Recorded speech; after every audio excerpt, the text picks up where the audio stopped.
সীমান্ত সমস্যা, মুসলমান নিধন সমস্যা, মসজিদ ভাঙা হচ্ছে, মুসলমানদের নির্যাতন করা হচ্ছে, আমার দেশে রংপুরে বিশাল এক রাম মন্দির, রাম মূর্তি বানানো হচ্ছে, আমরা অ্যাটেনশন দিতে পারতেছি না। এই অ্যাটেনশন থেকে সরানোর জন্য আমাদের ইসলামী ব্যাংক উঠাই দেওয়া হয়েছে, এটা উদ্দেশ্যপ্রণীতভাবে, যাতে আমরা ওইদিকে কথা বলতে না পারি, এদিক নিয়ে ব্যস্ত থাকি।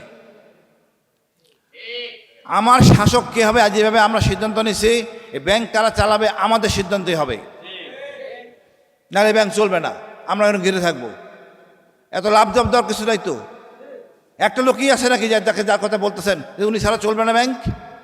এত বিতর্ক নিয়ে কেন চলবো আমি? যে লোকের স্ত্রীর নামে নানা রকম কথা বলে আমি সেগুলো শুনতে চাই না। যেহেতু বিতর্ক আছে, ওনাকে সরাই দেন, অন্য একজন লোক দেন। আপনারা যদি খালি খালি এই পরিবেশে ঝামেলা করেন, আমি তো বলবো এটা উদ্দেশ্যপ্রণীতভাবে করতেছেন। আপনারা চান না সীমান্তের উপরে সমস্যাটা সমাধান হোক। গত পরশুদিনও দেখতেছিলাম, গতকালও দেখতেছিলাম, হুঙ্কার দিচ্ছে হাসিনা চলে আসবে।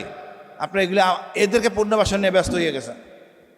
এত অপরাধ হয়েছে, কোনো মনিটরিং সেল নাই, আপনি এগুলি করতেছেন না, চাচ্ছেন আওয়ামী লীগ পুনর্বাসিত হোক। ব্যাংক এমন একটা জিনিস যেটা আস্থার জায়গা। আমার অর্জিত সম্পদ কোথাও রাখতে পারতেছি না, এমনকি আমার অনেক সময় স্ত্রীর কাছেও রাখি না, নিরাপদ না। আমার স্ত্রী সবচেয়ে আপন। চোর বলেন, বিভিন্ন রকম সমস্যার কারণে ব্যাংকে টাকা রাখি। এই টাকাটা যদি কেউ চুরি করে নিয়ে যায়, তাহলে আমাদের কি করার আছে? আমরা দেখলাম গত 15 বছর আমাদের কষ্টের টাকা বদমাশ লোকগুলি চুরি করে নিয়ে গেছে। এই লোকগুলির কোনো অবদান নাই রাষ্ট্রের পিছনে। এই ইসলামী ব্যাংক আমাদের রক্তের, মানে এই উপার্জিত টাকা মানে রক্তের বিনিময়ে পাওয়া, এটা নিয়ে ছিনিমিনি খেলতেছে। আমাদের অনেক আশা প্রত্যাশা ছিল নতুন সরকারের প্রতি। ভালো লোক কি নাই? কেন বিতর্কিত লোককে আমরা এখানে বানাবো চেয়ারম্যান? জামাতের লোক ছিল আগের জন, মনে করলাম ঠিক আছে, আর একটা ভালো লোক আনেন। বিএনপি কি সব খারাপ লোক? অবশ্যই না। আমি মনে করি, দেখেন, দেশের এখন সমস্যা হলো সীমান্ত সমস্যা, মুসলমান নিধন সমস্যা, মসজিদ ভাঙা হচ্ছে, মুসলমানদের নির্যাতন করা হচ্ছে, আমার দেশে রংপুরে বিশাল এক রাম মন্দির, রাম মূর্তি বানানো হচ্ছে, আমরা অ্যাটেনশন দিতে পারতেছি না। এই অ্যাটেনশন থেকে সরানোর জন্য আমাদের ইসলামী ব্যাংক উঠাই দেওয়া হয়েছে, এটা উদ্দেশ্যপ্রণীতভাবে, যাতে আমরা ওইদিকে কথা বলতে না পারি, এদিক নিয়ে ব্যস্ত থাকি। আমার শাসক কে হবে, আজ যেভাবে আমরা সিদ্ধান্ত নিছি, এই ব্যাংক কারা চালাবে আমাদের সিদ্ধান্তই হবে, নাহলে ব্যাংক চলবে না, আমরা এখন ঘিরে থাকবো। এত লাভ জব দেওয়ার কিছু নাই তো। একটা লোকই আছে নাকি যাকে যার কথা বলতেছেন যে উনি ছাড়া চলবে না ব্যাংক? এত বিতর্ক নিয়ে কেন চলবো আমি? যে লোকের স্ত্রীর নামে নানা রকম কথা বলে আমি সেগুলো শুনতে চাই না। যেহেতু বিতর্ক আছে, ওনাকে সরাই দেন, অন্য একজন লোক দেন। আপনারা যদি খালি খালি এই পরিবেশে ঝামেলা করেন, আমি তো বলবো এটা উদ্দেশ্যপ্রণীতভাবে করতেছেন। আপনারা চান না সীমান্তের উপরে সমস্যাটা সমাধান হোক। গত পরশুদিনও দেখতেছিলাম, গতকালও দেখতেছিলাম, হুঙ্কার দিচ্ছে হাসিনা চলে আসবে। আপনারা এগুলি এদেরকে পুনর্বাসন নিয়ে ব্যস্ত হয়ে গেছেন। এত অপরাধ হয়েছে, কোনো মনিটরিং সেল নাই, আপনি এগুলি করতেছেন না, চাচ্ছেন আওয়ামী লীগ পুনর্বাসিত হোক, আর আমরা শেষ হয়ে যাই। আমরা তো এমনি শেষ হয়েছিলাম, এবার যে হইতে হয় আমরা সবাই যাব, সবাইকে নিয়ে শেষ করব।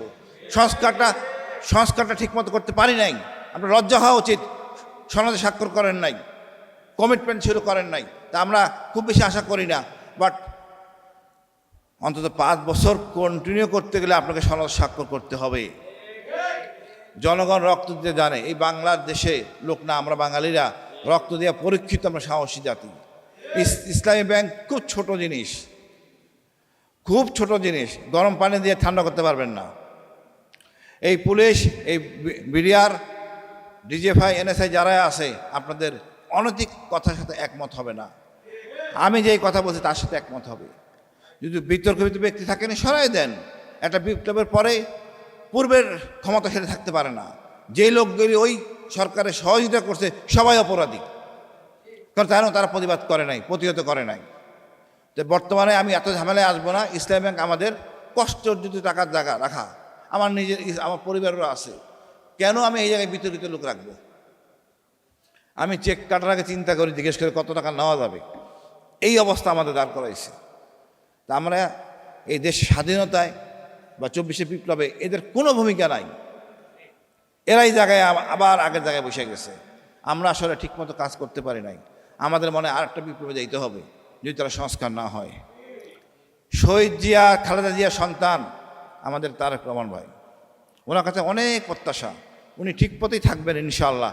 কিন্তু ওনার আশেপাশের সঙ্গী লোকজনগুলির দুষ্ট, যারা ভারতের প্রেমে আসক্ত, তারা চায় আমরা যেন ব্যস্ত থাকি এইসব কর্মকাণ্ডে, যাতে অন্য কাজগুলি তারা করতে পারে।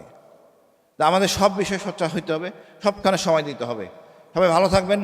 আমার একটু কাজ আছে বাইরে আইসিটিতে, দোয়া করবেন। আপনাদের অশেষ ধন্যবাদ।